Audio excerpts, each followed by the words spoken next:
வணக்கம். இன்றைய காவல் விரைவுச் செய்தி. அரியலூர் மாவட்ட காவல் கண்காணிப்பாளர் திரு விஸ்வேஷ் பா சாஸ்திரி IPS அவர்களின் உத்தரவின்படி 11/1/2026 அன்று 37வது சாலை பாதுகாப்பு மாதத்தை முன்னிட்டு அரியலூர் மாவட்டத்தில் அரியலூர் நகர போக்குவரத்து காவல்துறையின் சார்பாக போக்குவரத்து காவல் ஆய்வாளர் திரு கார்த்திகேயன் தலைமையில் கலெக்டரேட் ரவுண்டானா பகுதியிலும், ஜெயங்கொண்டம் போக்குவரத்து காவல்துறை சார்பாக போக்குவரத்து காவல் ஆய்வாளர் திரு மதிவாணன் தலைமையில் கழுவந்தோண்டி புறவழிச்சாலை மேம்பாலம் அருகிலும் சிறப்பு வாகன தணிக்கை சோதனை நடைபெற்றது.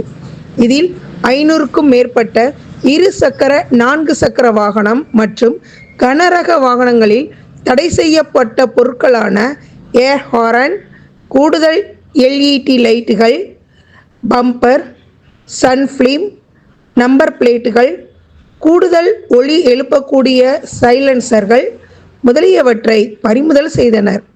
மேலும் 15/1/2026க்குள் வாகனங்களிலிருந்து தடை செய்யப்பட்ட பொருட்களை அகற்றிவிடவும், இல்லையெனில் அரியலூர் மாவட்ட காவல்துறை சார்பாக அகற்றப்படும். மேலும் அபராதம் விதிக்கப்படும்.